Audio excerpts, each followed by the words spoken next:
and welcome back to another episode. Today, I have the privilege of speaking with the one and only Becca Bakre. Becca works with high achieving women who seek clarity, balance, and confidence to break free. She provides virtual one on one coaching sessions, guided retreats, and workshops to women and women focused organizations who desire to take the limits off. Becca is the owner of Captivative Coaching, a firm that exists to help women escape and heal from broken patterns. Captivative Coaching also provides organizational coaching to companies seeking to align with healthier cultures and systems that do not oppress their most valuable player, the woman. Becca is an author who writes to help women of color see their power and experience their fullest potential. She's the author of the Black Women in Leadership Survival Guide and Go Be Her. When Becca is not coaching, you can find her on her blog, outdoors, tending to her earthy side, snuggled up under a book, or rocking out to something with a beat sampled from the 70s. Welcome, Becca. Thank you so much. I'm blushing at my own bio. That was so fun to hear. Yes, that is amazing. So, everybody, I purposely left out Becca's current location because for those of you who may be meeting her for the first time, her background is not a screensaver, it is real. But the reason it looks like that is because she is no longer in the US. So I'm going to let her explain a little bit about that. So, Becca, let's start with that. Where are you right now? And how have you gotten to this point in your life? Oh, good grief. That is a big question. So, hi everyone. It's so good to be here. I'm just loving the energy. I'm excited. I'm thrilled. But I live in Costa Rica. As you can hear, the birds are my chorus on a daily basis. Oh, it's just so much fun. As a life coach, this is like my dream. And like, to be honest, that's really what brought me here. I decided after 2020 and the need to just heal from all like the collective trauma that was taking place and all of the trauma that I have absorbed from the line of work that I do, that I wanted to be somewhere that allowed me to not be as affected by my environment, but allowed me to transmute and heal and grieve and release as often as I am taking on and helping heal, et cetera, and walking people through their journeys. So I was, kind of at a place where I was like, okay, I want to be somewhere different. Where would that be? And I couldn't think of anywhere in the US that I would be able to have all the elements that I was looking for. I'm really big on nature. I thrive in nature. 2020 birthed a beautiful garden in my backyard. I have a highlight reel on my story on my IG that I love people to like tell people about, because it like started literally as like a graveyard, like a dump yard from before my house was before mine. And so that was the discovery. I discovered I really needed to be in nature in order for me to thrive and do the work that I do. And I always wanted to come to Costa Rica. It was kind of one of those bucket list things. I used to joke that, not even joke, like I would tell people that I was dating, not even gonna lie. I'm a super transparent person, so y'all just get ready for this conversation. When I was dating, I was like, if we get married, I want us to honeymoon in Costa Rica, or you can propose to me there. Like, it was just one of those things that I would always kind of save for that moment. But when I realized at the top of 2021 that those things weren't happening for me right away, why would I put my life on hold and put those dreams on hold for something that, could be potentially years and years from now? Like, what am I actually saying about my worth? And, I prayed about it and things just really lined up. And then it happened. I found a really cheap ticket. I had actually done a writing challenge for 3 days. And through that challenge, it kind of like reminded me of this project that I had put off from 2018. And God had kind of just rebirthed the idea. He had been challenging me since 2018 to be still and finish the book, really being transparent here. But I literally would ask, like, God, when am I going to get married? When am I going to have like all of those things? And he's like, but this book though, like I was kind of feeling like he just wanted that name on the book. Like, my maiden name needs to be on the book before I step into these other things.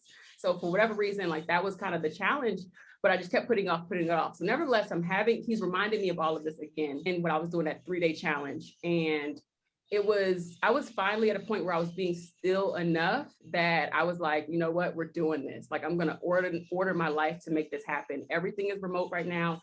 I can take my job wherever I want to.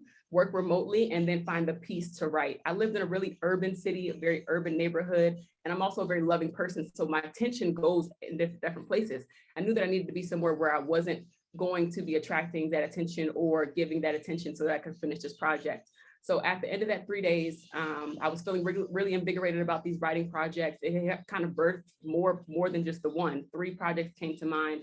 3 of them were really set in motion just in that 3-day period. And then at the end of that 3-day period, they had offered a 21-day boot camp. And it cost as much as I had in my bank account. And I was just like, Lord, what is actually happening? Am I supposed to do this? And he was like, yeah. And I was like, but where? How am I supposed to do this when I'm like still living in this space where I'm feeling very restricted? I'm feeling very fearful. I'm feeling very cold. I lived in Baltimore. It was like the dead of winter. And I just like didn't feel like doing anything. I don't like doing things in the wintertime. So he was like, Costa Rica. Remember how we talked about Costa Rica? And I was like, huh? I literally went, looked up the flight. It said $76. I was like, double, huh? I went and I looked at Airbnbs and they were like so crazy cheap. And then I had already done a little bit of research about living there as a digital nomad. And it was one of the top places in the world to go. Cost of living was very affordable. Accessibility to Wi-Fi and things like that were affordable. So it became a no-brainer. It was like, wow, I'm going to go to Costa Rica for 21 days. At that point, I had already decided I was putting my house on the market. It was a market for sellers. And I knew that I just wanted to do something different and something radical. And I wanted to leave Maryland. So there was the option to rent it out or to leave completely. And I went with, the selling route. I put it on the market. I had a team help me do everything remotely while I remotely worked in Costa Rica and wrote this book. Wow. Yeah. And 21 days turned into 21 days turned into 2 completed manuscripts and another one on the way, a house that already had an offer made on it, and just the comfortability of just feeling like, wow, this is where I'm supposed to be. To be honest, I knew within the week of me being there that it was home. It just felt so much like home. I had grown up around Latinos. I grew up in Houston. I had a Spanish speaking babysitter. Like I would watch telenovelas with her all day, like by force, but it helps me understand the culture, understand the language, have a deep appreciation for it. I went to schools that were very diverse. It was typically a mix of Black people and Latinos, 50-50. When I came to Maryland, that was actually the first experience that I had in a school where the population was majority white. And it shook me, but my experience was with Latinos and African Americans. So being in Costa Rica, where that's all there is, with the exception of, tourists that come, the gringos, as they say. So it felt more like home than anywhere that I had been since I had left Texas. I was familiar with the language, familiar with the culture, loved the food. What? Tacos every day of the week? I'm joking. There's so much more than tacos. There's gallo pinto. There's just all of the rich culture. Oh my gosh, I'm just getting so excited talking about it. But yeah, can you tell? It was home. And when I was sitting there trying to figure out, Lord, and I just said it too. I said the last 500 in my account. Mind you, I have accounts stored up, but I had trained myself not to see that. And because of that, I was living a very, very, very modest lifestyle because I'm planning for the future. And what God said to me is like, stop restricting yourself so much in the future. You need to have a balance. Like, yeah, I understand you want to have security in the future, but that all to a degree lacks trust because there are things that I need you to do right now with the money that I have given to you to help that future come to be. And you're thinking that the only way for you to get there is for you to save aggressively. So I was talking to a mentor, and then she had talked about how when she had gone through a divorce and she didn't have access to money, she borrowed from her account. So through the ordering of those steps, I borrowed the money, withdrew that amount, hit my account in 2 days. These are things that I had no idea were possible. And so I was like, yeah, no more living in this box of fear. Let me just use what I can, grow that, and then build this business as he's calling me to. I had the vision. I've always wanted to be a life coach that hosted retreats. Like that was the vision that I had in my early 20s, and I just didn't see it happening this year. And so here we are, fast forward to me like surrendering everything and just stepping into the fear bubble and trusting that he was going to order my steps, and he has. So after 21 days, it was like every day was just like tiptoeing, like, okay, I hope I'm doing this right. I hope I don't fail. I hope I'm doing this right. I hope I don't fail. And every day he was equally saying, I got you, trust me, go here, do this, meet that person. So in that journey, I met a woman named Angela whose house had every characteristic of the house that I was letting go of. And it was hard for me to make the decision to let go of my house. And that's the thing, we like to hold on to our things and we forfeit our dreams for the sake of holding on to these things. But she literally had a garden that was just like mine.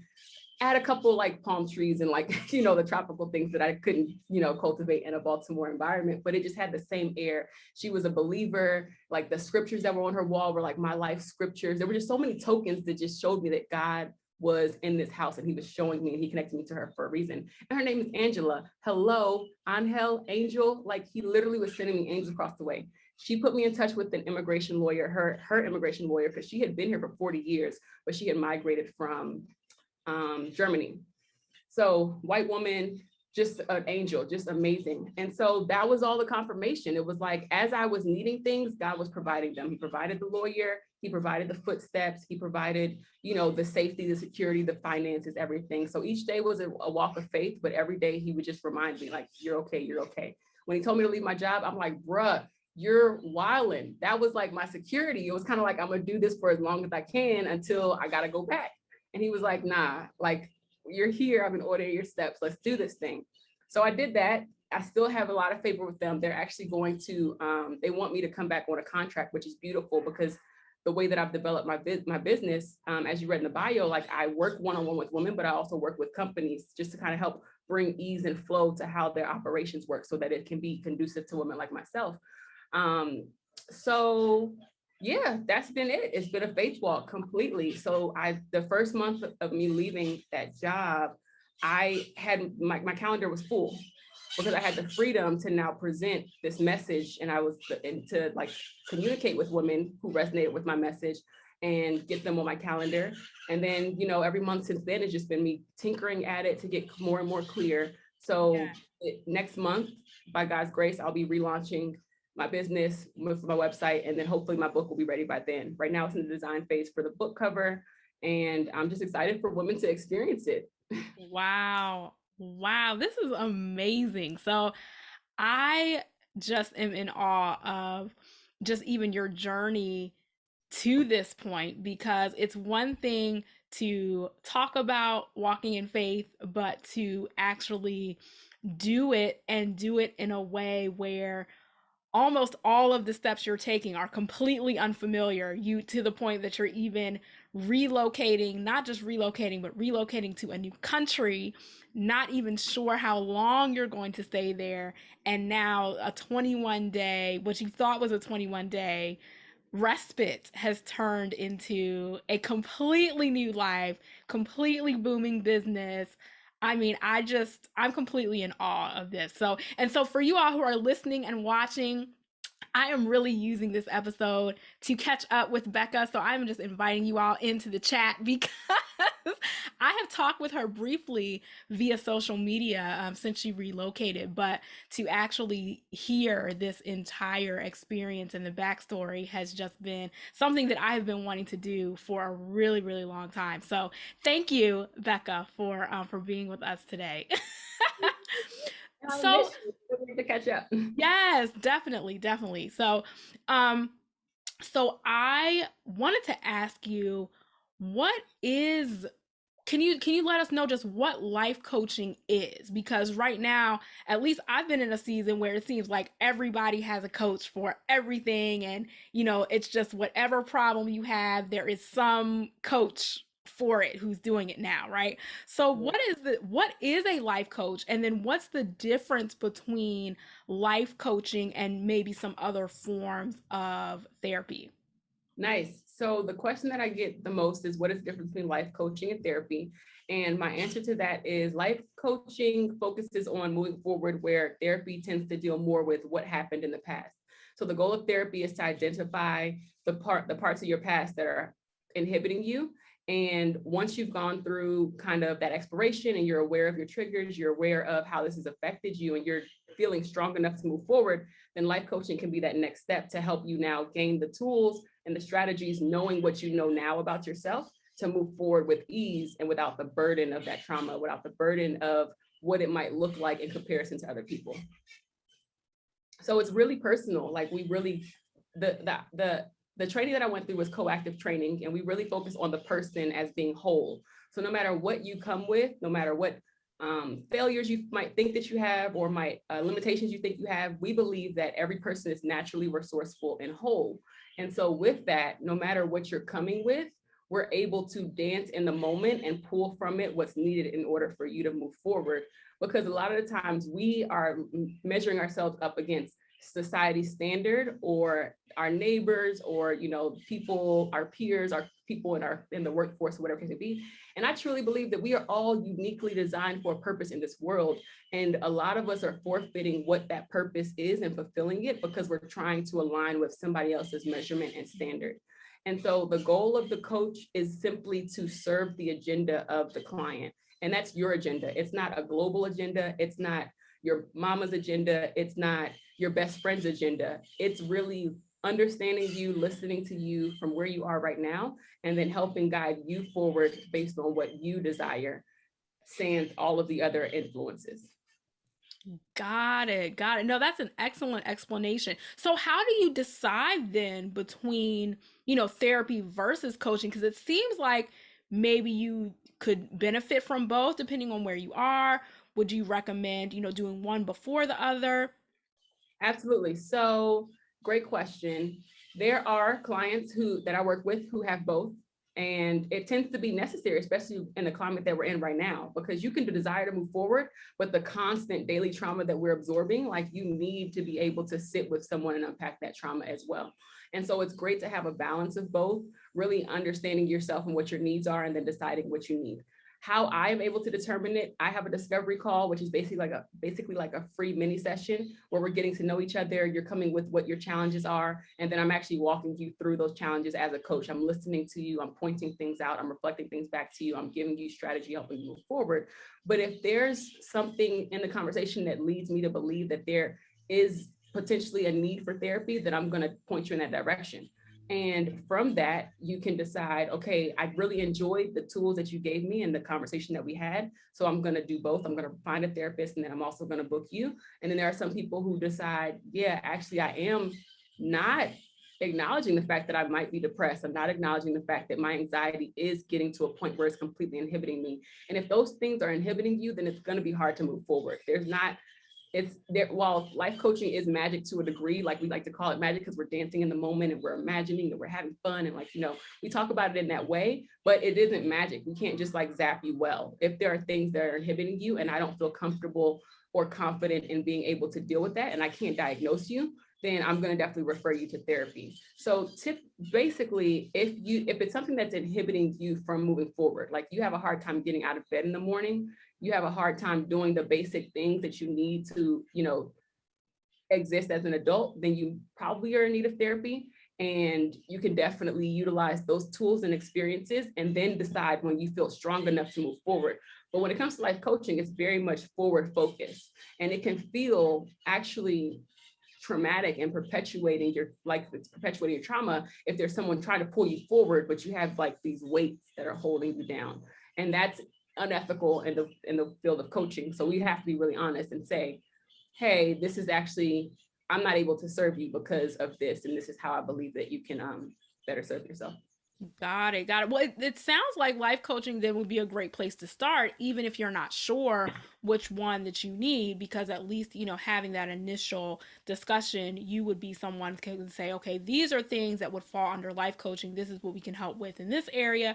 But for these other areas, this is where therapy would best serve you. So I think that's a great combination to have. So let's rewind a little bit and talk about just your journey to even be build your confidence in your coaching, because the theme of this podcast is confidence and creativity. So I always like to ask people what helped them to build to where they are now. I mean, because everything that you described definitely takes confidence. I mean, confidence to go outside of your comfort zone, confidence to even maybe ignore people that said, hey, Becca, are you sure you're going to want to do this? Is this safe? Is it okay? Is this God? All of the above. So how did you build your, I guess I would say, your confidence with coaching first, and then even just talk about how that exuded in other areas, or how that displayed in other areas of your life? That's a really great question. And I know that we want to start before, but I'm going to start with more recently and then Okay, work my way backward. sure. So recently, because of the fact that deciding to uproot and move to a foreign country can seem very outlandish and insane to people, I was faced with that.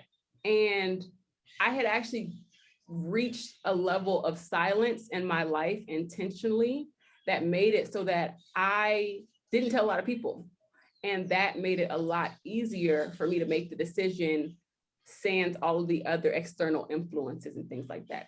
Now, there were some traumatic things that happened leading up to why I was so by myself and not talking to people, but it was the perfect recipe. And so that's why I feel like, to be completely honest, when I tell you God was trying to sit me down for a long time to write these books and to let me know that this was the path that he needed me on, and this is what he birthed me to do, he was sitting me down on a regular basis with traumatic experiences.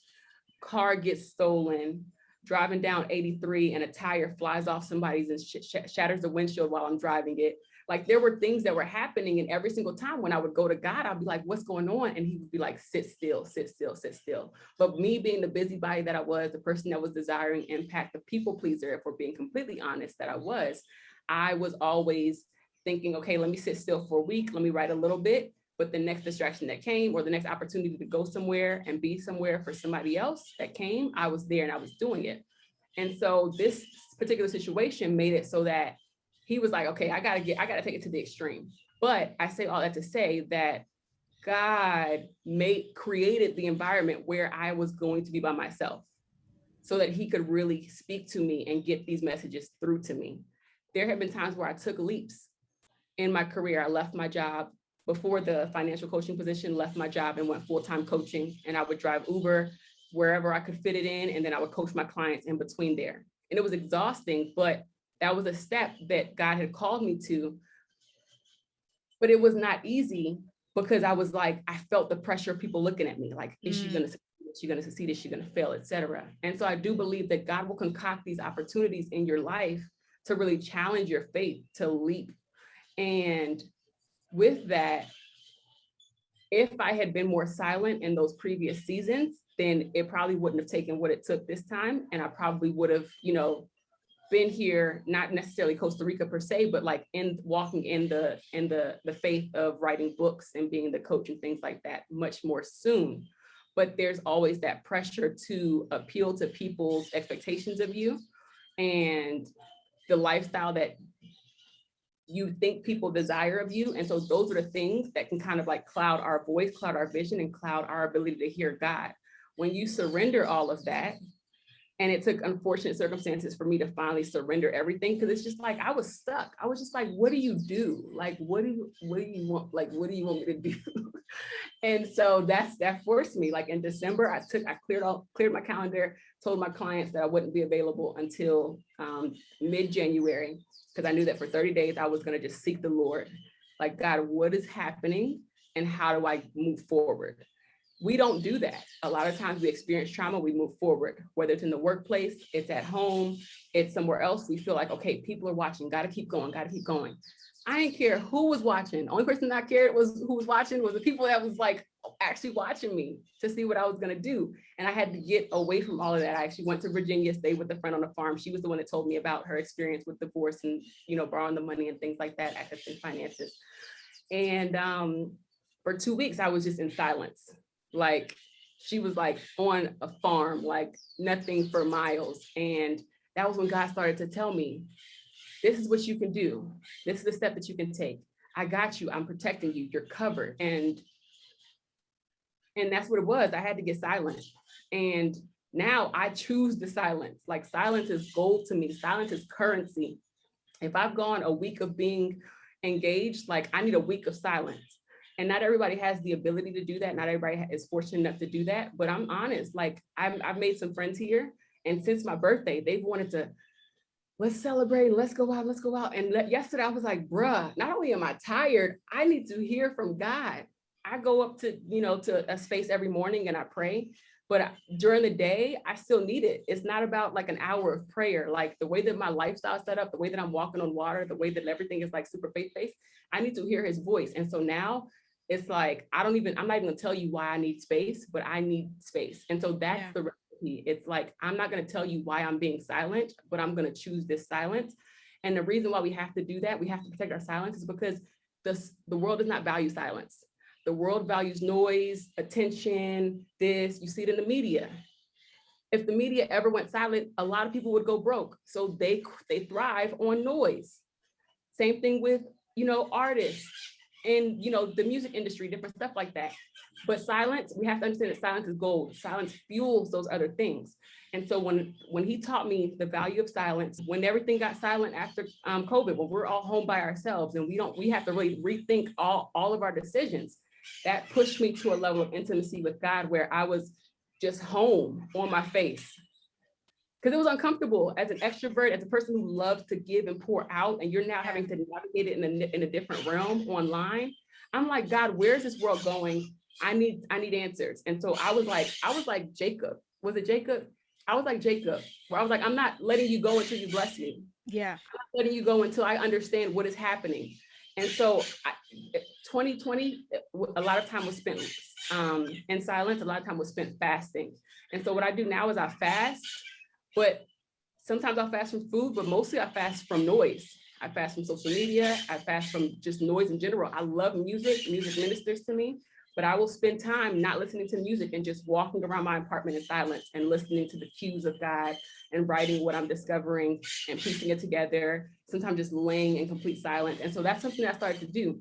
I discovered, I started thinking about silence retreats. And I was just like, what if I went to Thailand or something and just like healed over there and just like stayed in silence? And he was like, why don't you just like have silence where you are? And so actually the friend that I was staying with, I decided for a weekend, I was just going to have my own personal silence retreat. And I didn't tell her, but she was like wondering like where I was. And I just put my phone on airplane mode, and for hours on end, no distractions, no influencers, no, what's the word? Stimulants, just like silence. And our body heals when we're still. Our hearts heal, things come up that we weren't addressing. Our minds heal because our brains are at rest. And then he's able to speak throughout the noise. Like he's as gentle as the whisper. He's as gentle as, like, you could search from him in the fire, search from the wind, like Elijah said, but he's going to be in that still small voice. And so now when I'm thirsty, when I'm anxious, because I actually dealt with anxiety from 2015 through into 2020. And it got really bad prior to 2020. And I thank God for I had actually told my job, I need a day at home, the day before everything shut down. And it was almost like God was like, you want a day from home? Let me give you all the days. Because I literally had a conversation with my boss, and it wasn't something that they did. We don't have remote positions, but I said, I need at least one day at home. And we created a plan, and she said, yeah. And the next day we were told that we weren't going to be coming back to the office. But after that, I was able to be still and slow down enough to like notice that my anxiety was being reduced significantly, and spending more time with God, intimacy with God, understanding who he was, who he saw me as, what he called me to be, and aligning with her as opposed to this other machine that I was trying to make myself, ease the anxiety as well. And so, yeah, I don't want to speak too much on the diagnosis of anxiety, but there's a lot to be said about really understanding who you are and letting go of that fear and control and just aligning with that so that you can be free. And so I feel a lot freer. I feel a lot happier and healthier, more stable, more balanced, but it's not to say that I don't get anxious. I will start to feel myself, that shortness of breath kicking in. Certain headlines might overwhelm me, certain, amounts of social media, et cetera. So once I feel it, I go within. We try to push up against it. Like, no, got to get to this goal, got to get to that aspiration. And that's ego. When you shift away from that and you focus on, okay, God, what are you saying right now? And then you go do that. And sometimes it's nothing because you've done enough, then you feel that peace. Yeah, wow. That's amazing. And you said so much, but I think really what really resonated for me is, and this is something that no guest has said yet. So I think it's so awesome that you said it, but relating confidence to silence. And sometimes it is that we lack confidence because we are listening to all of the outside voices and outside stimuli, sometimes even unknowingly, but we're always just attached to it all the time. And so there's even some subliminal doubt or some subliminal discouragement, subliminal fears that get validated once we start scrolling or we start looking at headlines constantly. We don't realize how much those things are affecting us. So I think that is so important to recognize. I've never been on a silent retreat before, but I have been thinking more about it, about actually doing that and just using it as a form of healing for myself. So I have to touch base with you on that. But so another thing that I wanted to ask you about, because you were talking about how free you feel now, and that's definitely something that I have noticed just even through your social posts, your blog posts, just things like the last time that we actually have seen each other in person was probably about a year ago, because I believe we were celebrating our birthdays, because I know we were both September babies. Hey. And just to see how joyful and how free you are now. It's just like you always had that joy, but I definitely am seeing it in a whole new way Mhm. now. So, can you talk about that a little bit, just kind of what has helped you in this season to have a new I don't know if a level of freedom or a new expression of freedom, and Mhm. just how has your faith even grown in that process? Mhm. So it's really interesting because I know that a lot of people saw me as joyful and confident, but the more that I evolve and look back at who she was, I'm just like, how did they, like, what was that? And it's not to say that it wasn't joy, but there was just so much underneath that was burdening me. And I'm now that I'm, full time in coaching and like discovering so many more women like myself, I'm able to see it more easily, but there's something about us. We're able to exude joy, but deep down inside, we barely believe the things that people are saying. We barely believe that it's true. And it's a gift, it's a blessing, and I'm grateful for it. But I've healed things that I didn't know were there. Mm. I had a mother wound that I didn't even know was there. I thought me and my mom were great. But when I got to into the silence, and I realized like the relationships that I was choosing to stay in, etc., like they had created like deep pockets of pain, and I wasn't allowing myself to believe that. And the other thing about it, actually, now that we're having this conversation and we're being transparent, I think that Christianity to a degree taught me Mm. not to acknowledge that pain. Love your mother, honor your mother. So it was like, okay, even though this is hurting me, I have to still love you and honor you. So naturally we do it. And then there's love your enemies. So it's like, even though this person shredded my heart in this relationship and then like stomped on it and then treated me like dirt after and then told a different story, I have to still love them in spite of what I'm feeling. And so I think it's really important that we acknowledge that there are constructs within faith that limit our ability to really deal with our emotions, and or there's just not enough teaching about dealing with our emotions. There's a lot of the outer stuff, but not a whole lot about the inner stuff. And the Bible, and that's what the thing about it is like when I got silent, God started to reveal all of that to me. Like I'm familiar with the verse Psalms 34:18 that says God is near to the brokenhearted, but we literally use scripture as band-aid. It's just like, boom, someone dies, send them that scripture. That Mm. should do it. And it's just like, okay, but how do I actually deal with the fact that I feel like my life has ended and I'm still expected to move forward? And so, because we were able to slow down, I was able to slow down and feel. And then through the feeling, I was able to get to the bottom of the feeling and then understand what was needed to then come up stronger. And there's a process, it's actually called process, and the training that I went through for coaching. There's a 5-part training that we go through. And one of the classes is called Process. And it's notorious for being the one where everybody just breaks down and cries. But the whole idea is that when you get to a point in the conversation where there's evidence that there's an emotion that isn't being acknowledged, you acknowledge it, and then you allow it to do what it's supposed to do, whether it's cause you to cry, cause you to be angry, like feel whatever it is, but still continue the conversation, get to the bottom of it. Usually it'll take you somewhere that you didn't even know was there. And the thing is, it doesn't stop. There isn't an end cycle. I'm not gonna say that I'm fully healed. Because a lot of people feel like as a coach, you need to be perfect. And as anything, you need to be like a certain point.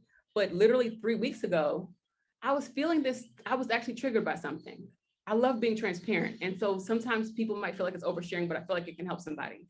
I was left off on red by 5 people. And I'm just like, it's gotta be me. Like, I'm looking through the headlines, like there must have been some type of global disaster and everybody's under debris and and something is like opening their messages and they're unable to get to it. And hopefully the firefighters are gonna save them. Like that's where my mind had to go, because I'm just like, what is it that is causing all this to happen? And so I'm talking to a really good friend who like, is a believer like me, and she usually gets me in check and like when it comes to spirituality and stuff. And she's just like, God wants your attention right now. He's not allowing people to respond, and he's allowing them to open these messages because he wants this wound to be triggered so you can deal with it. And sure enough, I finally was like, all right, Lord, what you want? And I sat still because I had just come off of literally hosting an amazing retreat, incredible feedback. This is a very new concept and product offering that I have. And I was just so excited about it. And yes, I'm grateful to God, but instead of, and the scripture is coming to me right now is the 10 brides, and how the 10 brides, but then also the 10 lepers, he healed them and only one came back to thank him. And here I am. God literally gave me the thing that I had been praying for since I was like early 20s. Like I have visions of me being a retreat host at 16, like helping women in the faith, women who were leaders who were burned out and neglected because usually the husband gets all the attention, find their way back to themselves, recoup, etc. And here I was celebrating the culmination of like a really great retreat where like he made that happen. And I was looking for somebody to tell. I'm grateful to God. We celebrated God at the end of the session, but I was just like, I wanted to tell somebody like it's happening, like God is totally doing it. And he wanted my attention, but he also wanted me to bring attention to this wound, the wound that needed to be able to tell everybody before talking to him. And I'm getting emotional right now because this is why I'm a coach. I realized that the reason why I became a coach after leaving the nonprofit that I was working at as a director wasn't because, people come to me and I'm just naturally able to give them my wisdom. They come to me because I saw them. I see people because I know what it's like to not feel seen. And I remember being I guess I must have been 7, 8 years old and feeling completely invisible. Everyone's playing, having fun. I'm like, why is it hard for me to have fun? I'm terrified. I live in a very unsafe situation at home. My mom works around the clock. She's an immigrant. We can barely, get food on the table. So there isn't time for play. There isn't time for I didn't have much of a childhood. So I'm terrified because she's like, don't do this, don't do that. Because she's terrified of raising kids by herself in a foreign country. And so I didn't have that. But my best friend came over to me. His name is Nick. And if he ever listens to this, I'm gonna shout you out every single chance I get. But he came over and he saw me. And he became the person that when I was getting bullied, because even at 8, I was getting bullied for how I looked, things that I just didn't understand. Like, why are you picking on me? And he would come to my defense. And so I remember that time and I really sat with that emotion, and I was able to, everything that I just said about how like it was an unsafe environment. And my mom was probably at work, dealing with her own trauma of living in a patriarchal society in a foreign country that's capitalistic and, sexually abusive towards women. So when she came to pick us up, she was trying to figure out how to see herself. She couldn't see me. And so it helped me understand that there is a mother wound here. We got to figure it out. But I had to deal with that emotion. I was angry. I was hurt. I was broken because I was not seen and I didn't understand why. And, days later, I'm in bliss. I'm happy. She and I are having a great conversation because I gave it to God. I found it. I sat with it. I felt it. I understood it. And then I gave it to God. Okay, God, now that I know this is here, help me be someone different. Help me be whole in spite of it. But we don't know what we're trying to be whole in spite of if we don't ever sit with. Yes. No, I think that that's amazing. Thank you so much for sharing that story, because I think that's such an important point, especially as high achieving women. I'm sure a lot of us will be listening to this and watching this, because that is the audience that I attract, is high achieving, successful women doing all of the things, taking care of all the responsibilities. And a lot of times we're just so much on the go and we feel like we can't stop, we can't rest, we can't have this introspection, but we don't realize how many things are occurring even internally Yeah. because we have not addressed certain things. And a lot of times, unfortunately, we don't realize those things until something happens, like we, get sick, or we have Mm. some type of breakdown, or, something like that, because we haven't allowed ourselves to stop and pause. And so I definitely hope that people who are watching and listening to this episode understand the importance of that, because we don't want to have or continue the habit of waiting until there is a tragedy or a trauma or a some type of unexpected situation that happens that forces us to dig deep. We want to be able to make that a habit, because even as you said, we never really completely heal. We're always on a journey. And so I think making a habit of taking those pauses, taking those steps away on a Yeah. regular basis, so that we're not, building up so much and then it takes, this long time to release. I You think know, if we, are in a habit of, you know, living life and then releasing, and yeah. then living life again and then releasing, it just seems like that is a much healthier rhythm to have. So what helps you with it? It seems like now you kind of have that rhythm going. So what helps you to continue? I mean, obviously we don't all live in tropical paradise like you do, but but what helps you to remember, even as you're continuing to build and grow, to those moments to stop and rest as well? Well, I have a coach. So I love this woman so much. And coaching is kind of like a container. I know that a lot of women, as you just described, we're afraid to stop because we're afraid that if we address even one thing, we'll unravel and we'll lose control of all of the things. And so I like to see coaching as a container. When women come to me, we can talk about anything in its container. Trust that I'm not going to allow you to go back completely unraveled. Like I said, the goal is to move you forward. So it's really important that we have those safe spaces in our lives where we can unravel for a little bit. And the thing about it is, we're so much more powerful than we give ourselves credit for. We think we're powerful by being able to hold everything together and, like, smarten up and, brunt the pain and stuff like that, but we're actually even more powerful than we think. We're so powerful that we can actually unpack it, unravel it, and still show up. And it's not compartmentalizing. I'm actually anti-compartmentalizing, because that's reality. The reality is that's what we're doing. We're Mhm. compartmentalizing everything, and we're just showing up and leave this out of the office and leave this out of the household and everything. But coaching is where you can just bring it all, just bring the whole mush and just dump it there. And then you have someone who's serving your agenda who can help you pick it apart together, so that you can figure out, okay, what am I walking away with? What do I need to get rid of? How do I show up knowing that this is here? And then what's the journey to making it completely clear and making me completely whole?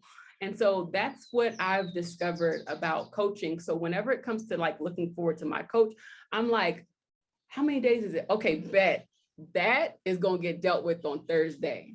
That little remark, that little smart remark that I don't really know how to respond to you about right now, because I know that it's probably going to be out of emotion and I don't understand where the emotion's coming from just yet. Me and Beth, we're going to talk about that. Beth is like a 60 or 70-year-old white woman who just, like, holds me in her embrace, and I just love her. You got to find a coach that works for you. That's the other thing. It's like, not everyone is for everybody. I'm not the coach for everybody. If you're listening to this and you resonate, then we maybe can work together, but I'm not everyone's coach. So finding that safe space and knowing that you have it, knowing that, okay, I can get through this moment so that when I get here, I can unravel whatever it is that's going on inside of me. But it's not just that. There's needs to be a lifestyle. You need to cultivate a lifestyle where you can have that. Even if it's that 5 minutes when everybody's asleep, where you can just, okay, whew, what just happened today? How did I feel when that happened? What am I doing about how I felt when that happened?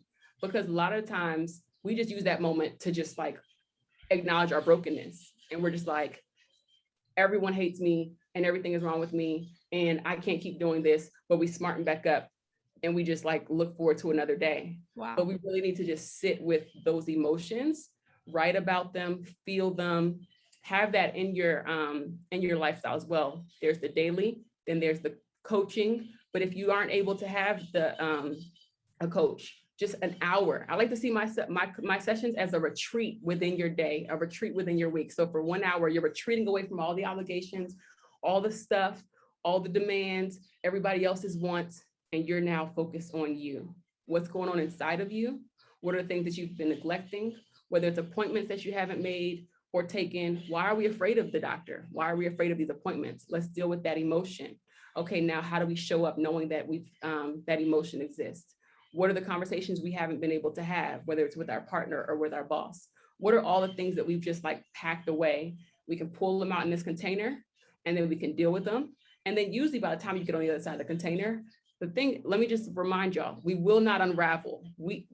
God is completely holding us in his embrace. How is he able to keep the stars in the sky and name them one by one? All these planets just like holding themselves up.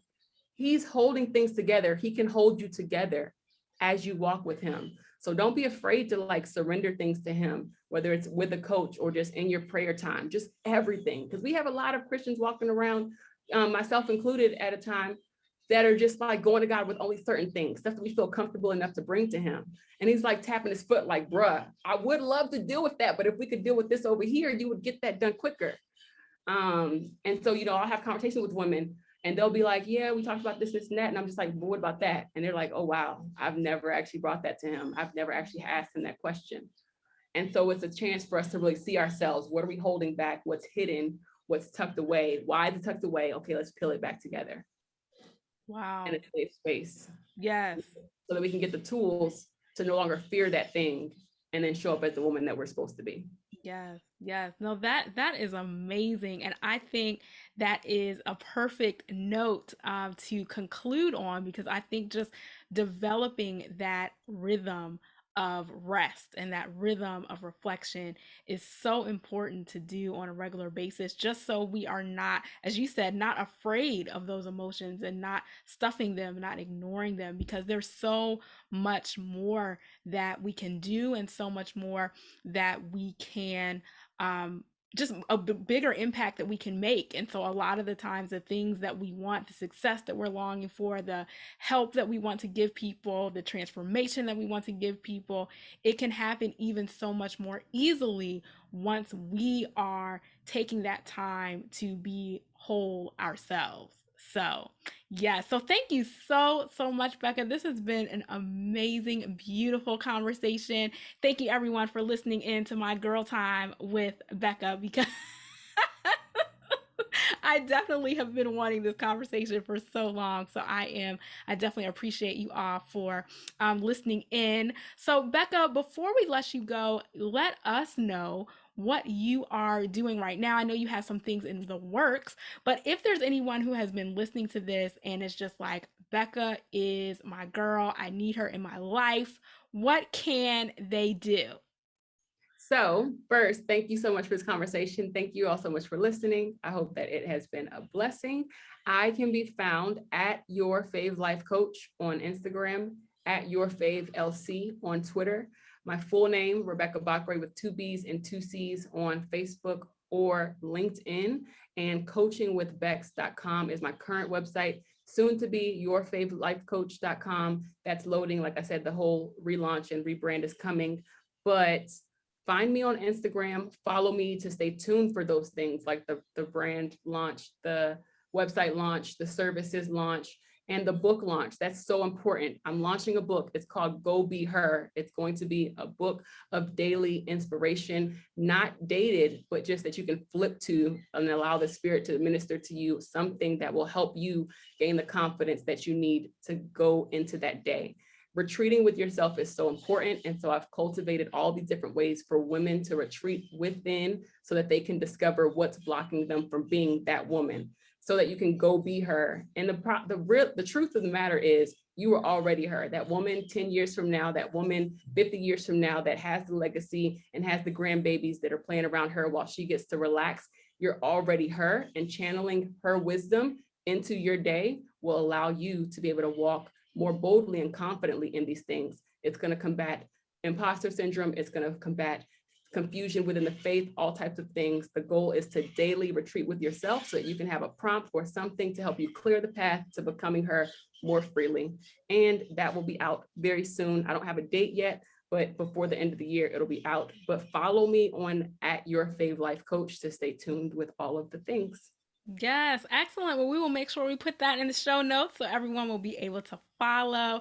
And Becca, it has been a beautiful conversation, beautiful time catching up with you. I'm so excited for all that you're doing, all that God is revealing to you and showing you. And I cannot wait to see what is next for you. So much. It was a blessing. All right. Thank you so much for following. And also, if you want to follow me, you can go to my Instagram, which is smccoyjoy, SMCCOY Joy. I am a publicist, and my website is missionkeycommunications.com. Thank you all so much for joining, and we will see you again on the next episode. Take care, everyone.